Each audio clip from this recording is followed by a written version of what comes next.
Okay, so everybody, woohoo! Yeah! So first, thank you again. And I'm going to say this a million times because I'm so grateful for everyone being here today. We're going to kick off our luncheon with the Chairwoman of UN Women. She's the ambassador to Trinidad, Tobago. And she is truly one of the most magnificent people at the United Nations who truly cares about collaboration and has been one of the biggest supporters of our movement, Women's Entrepreneurship Day. So please welcome Ambassador Penny, woohoo, Beckles. Hi, good afternoon, everyone. Good afternoon, everyone. That response sounds like if you guys are hungry. Okay, so I just like to say just a couple things. But first of all, Wendy, who was disappeared, thank you very much.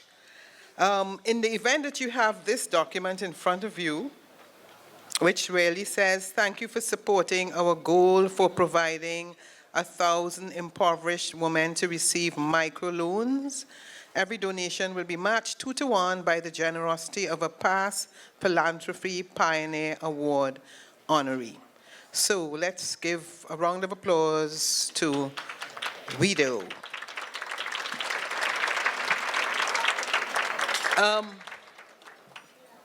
I'm going to change a little bit about what I intended to speak about, and say, I'd probably like to ask a question, but, maybe it's a risk that I shouldn't take. But one of the things when we talk about women, business, economic empowerment, for me is the issue of land ownership. I believe it's not an issue that's talked about enough, because when women apply for loans, when you go for financing, the question is, what are your assets? How many of us are conscious about the issue of widows, the 100 million widows, and the challenges that they face? How many of us are conscious about the fact that in a number of countries, women are not allowed to own land, you are disinherited, the legislation is extremely complex.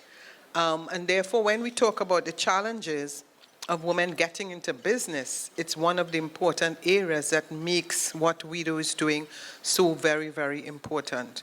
So we talk about the risks, we talk about lack of support services, and women, 7.5 billion people, and women make up half of the world, but yet still, we only own, I think it's about 20%, yes. Women own less than 20% of the world's land. Women provide 65% of the work and produce 50% of the food, earn only 10% of the income. Recent research suggests that security and ownership of land decreases the risk of domestic violence for some women because economic independence means they are empowered to leave an abusive relationship. UN Sustainable Development Goals reflects the importance of women's right to land and property, setting a specific target for equal rights to ownership and control over land by 2030. Lands and property rights are the ultimate human rights, and in the hands of women can act as a powerful economic catalyst. Now, I just want you to reflect, as you have lunch today, how many women that you know actually own an apartment and own land. Those of you who are sitting here today who have gone to the bank or gone to a financial institution or know of a friend, a sister who has gone and asked for a loan, think about what is the story they tell you when they return. And I'm talking about the average woman. I'm not talking about those who actually are wealthy, those who want to start a business, those who dream about starting a business. Now, I'm a lawyer by profession. I have some colleagues here, some other ambassadors from Hungary, yes, from Andorra, from St. Vincent, and from Grenada. Now, of course, I tell myself I'm an attorney. I've been an attorney for 31 years, and, so, you're thinking of setting up your own business, and you go to a financial institution. I mean, one of the things that you don't think they would ask you in 2019 is for your husband to be part of that interview so they can know their assets. Now, is this sounding strange? But, yes, some people find it strange. But if you do the research for a number of women who are not successful in business, it's because they cannot stand on their own when they go to access loans. And if we don't know that, then we have a lot of work to do. But in a number of countries, especially if you do not own land and you do not have your own assets, even a simple access to purchasing a vehicle becomes a challenge. So, you are having lunch, so I don't want to disturb you too much, but I really want to reflect on what are some of the issues that challenge women as they enter business. And I want to give you a couple. Limited funding, balancing responsibilities, fear of failure, inadequate support systems, gender equality, limited knowledge, unfavorable business environment, and we spoke about timidity and fear. Putting it very simple, when you think, as a woman, when you think about getting into business, what do women think about? If you have a family, the first thing you think about is your children. What will happen to your children?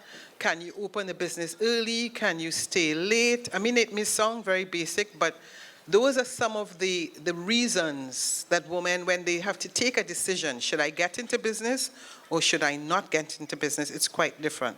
Now, I ask you a simple question. When a man decides to get into business, do you think that they have those same considerations? Should I leave home at 8 o'clock? Do I have to think of the children going to school? Do I have to get back home? Do I have to think of who's going to pick them up from school? Basic. But those are some real issues that women have to think about. And very often, if the support system is not there, either by your family, by the community, or in the country in which you live, very often you take the decision, well, I'm not going to bother. Now, just a bit about UN Women.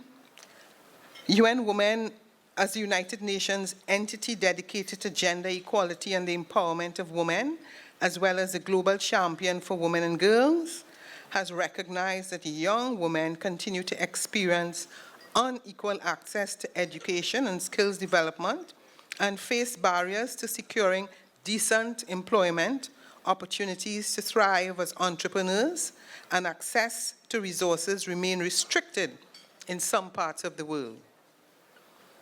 In this regard, UN Women has embarked on a number of initiatives to provide vocational training to young out-of-school women in Pakistan, Albania, and in the Asia-Pacific region.